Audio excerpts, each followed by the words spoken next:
allez-vous? J'espère que vous allez bien. Alors je suis de retour pour une nouvelle vidéo et aujourd'hui j'ai décidé de vous présenter un tag. J'espère que ça va vous plaire. Alors c'est parti, comme ça on va pas perdre trop de temps. Le tag donc s'appelle... le tag s'appelle de genre book tag, de genre book tag. Il y a 7 questions que je vous laisserai en barre d'infos.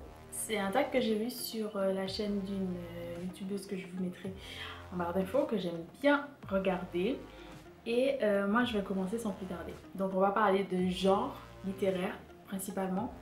Et j'ai un peu réfléchi quand même à la question auparavant, enfin aux questions. Mais c'est vrai que pour certaines questions je sais pas trop. Donc il y aura peut-être 2 réponses, etc. On verra. C'est parti. Your favorite genres. Tes genres préférés. Mes genres préférés sont la fiction sans comment dire, tergiverser, vraiment. Et j'aime également la poésie quand même. Et un petit peu la non-fiction quelquefois et de plus en plus, notamment pour les essais et pour tout ce que je lisais, par exemple pour la linguistique, etc. Donc ça fait quand même partie de ce que j'apprécie lire, mais c'est vrai que la fiction domine.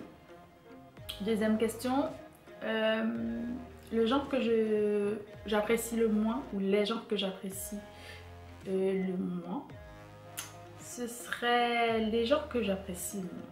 Ce serait la BD et la romance, mais plus la romance je dirais, parce que j'en lis pas beaucoup, peut-être que j'en ai jamais lu même.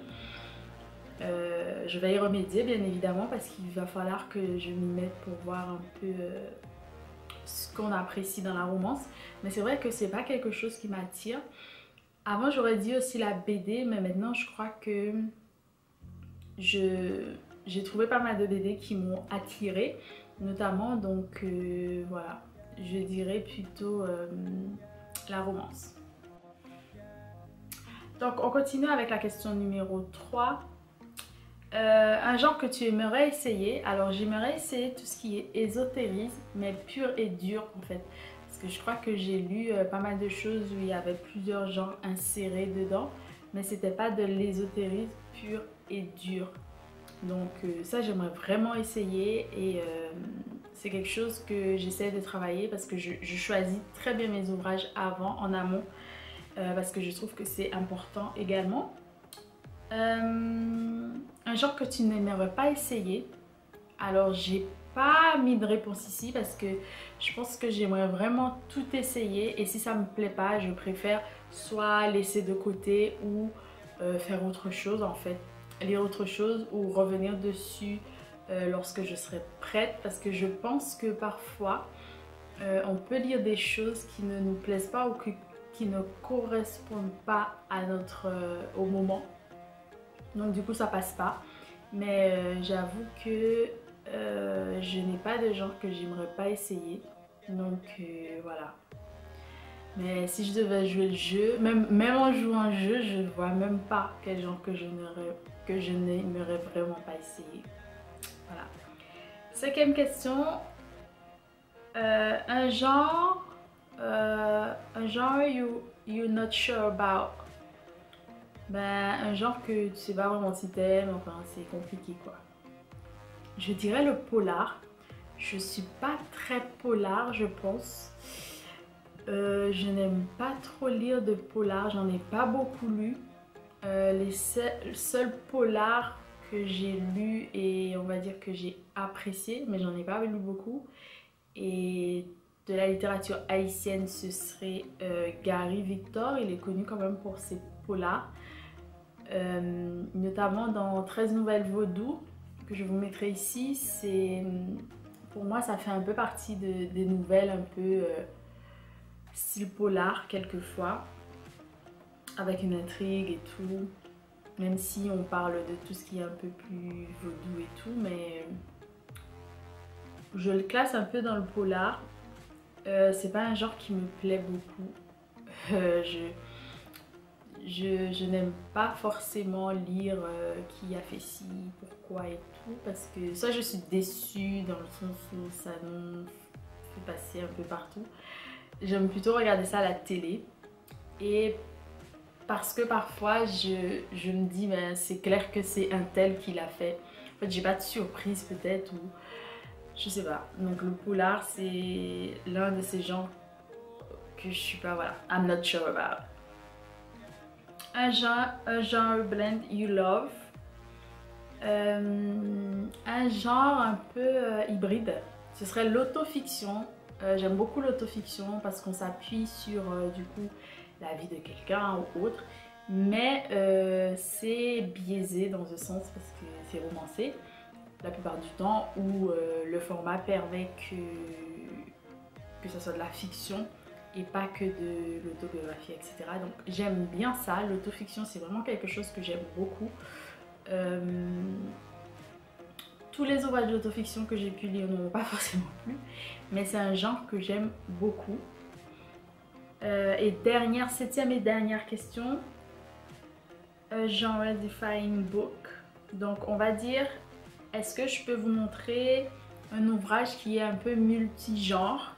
Donc j'ai choisi Les Échos de l'abîme de Franck Etienne. Donc Franck Etienne est un auteur, donc poète, en gros artiste. Il est aussi peintre, il est aussi dramaturge, il fait plein de choses en fait. C'est le baobab ou le mapu, l'arbre qui ressemblerait à un baobab. Voilà, chez nous, qui fait partie des fromagers en fait. Et il y a un autre nom, je vous mettrai le nom ici aussi en français, qui définit ce genre d'arbre. Donc, moi je le définis aussi comme le couteau suisse de la littérature haïtienne parce qu'il touche à tout, il fait vraiment de tout. C'est quelqu'un que j'ai connu quand j'étais très jeune. On a souvent parlé de lui et je me souviens la première fois que je l'ai vu à la télé. Il était sur une chaîne et il parlait de... enfin, il avait lu ou dicté, ou je sais pas dire, un peu comme du slam en fait, parce que la poésie c'est à mi-chemin entre du coup la musique et voilà. Donc c'était Pape Jazz et j'ai adoré la façon dont il parlait, qu'il contait la chose, c'était merveilleux. Donc j'ai choisi cet ouvrage, Les Échos de l'abîme. Moi j'ai le 7e mouvement des métamorphoses de l'oiseau schizophone. Donc c'est une œuvre qui est en 7 parties ou peut-être plus d'ailleurs. Et moi j'ai trouvé celui-ci que je ne voulais pas laisser du coup, et je vais voir si je me procure les autres après. Donc c'est aux éditions Vendailleurs.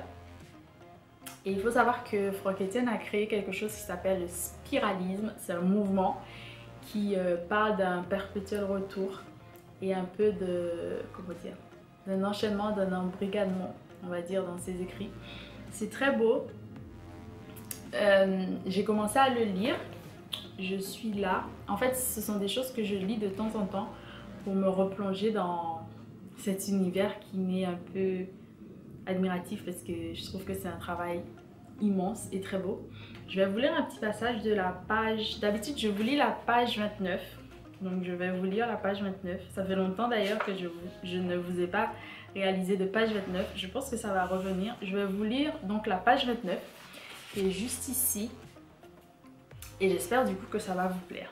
Encore des mots incurables, envenimant la lèpre du silence, ombre sur la mort autodidacte, l'outrage et l'amnésie, la folie des fourmis dans les amours fériés, la mélodie lombaire des cimetières déserts au glas des mots atroces. À quelle hauteur de sang montèrent nos cris et nos sanglots? Les ténèbres dont la chute diffère de leur ombre explosent quand la proie s'en détache. Voyou rusé rassoumflant, l'œuf du délit sous la soutane, récidiviste couvant une foultitude d'amours clandestines, voyeur génital au vif clin d'œil en feu de braise, amateur d'érotisme et de pornographie, zozogneur fanatique envoûté par le canon et les exploits de Sophallus, écartelé tragiquement, douloureusement entre le vœu de sainteté, la tentation charnelle, la peur des châtiments et la séduction du péché, torturé par le remords le bon père Nono, par respect pour la magnificence barbe blanche de l'Éternel et la robe immaculée de la Vierge des Lumières perpétuelles, avait juré à mettre prise sur la Sainte Bible, devant la croix du Christ de sang et de feu, qu'il ne recommencerait plus jamais à flageller de son goupillon doré la chair ensatanée des pécheresses, sous la coupole radieuse de la maison de Dieu, car dit la sagesse millénaire de l'Évangile, le malheur enfouraille celui par qui le sandal aboie. Or, l'inoffensif curé, l'innocent père Nono, jappait scandaleusement dans la douceline et la fruitinerie de ses fidèles clientes. Il grondait fortement, rageusement dans l'immense vassigline de ses appétissantes maîtresses. Alors, je sais pas, moi ça m'a beaucoup touchée. En plus, en fait, il faut voir les mots aussi. Bon, quand on les entend et que, parce qu'il y a des mots qui sont des mots aussi créoles et tout, qui va franciser aussi. Et c'est un jeu de mots et de langues qui est tellement merveilleux et ça m'a touché cet extrait. Et je pense que je vous avais peut-être déjà lu un extrait déjà, je sais plus, mais voilà. En tout cas, ce sont des choses que je prends de temps en temps comme ça. Je lis pas forcément dans l'ordre en fait, et ça me permet de faire le lien. Donc voilà, le tag est terminé. Je ne veux pas taguer une personne en particulier. Si vous avez vu cette vidéo et que ça vous a plu, les questions seront en barre d'infos et vous allez pouvoir du coup y répondre. Et puis, je vous souhaite du courage dans cette période et je vous dis à très bientôt pour une nouvelle vidéo. N'oubliez pas de vous abonner du coup à la chaîne si ce n'est pas encore fait. N'oubliez pas également d'aller vous abonner sur mes autres réseaux sociaux. Et voilà, on se tient au courant et on se dit à très bientôt pour de nouvelles aventures. N'hésitez pas à me dire aussi quel est vos genres favoris. Si vous n'avez pas forcément envie de faire une vidéo, vous pouvez me répondre en barre, en commentaire. Voilà, gros bisous et à très bientôt. Bye.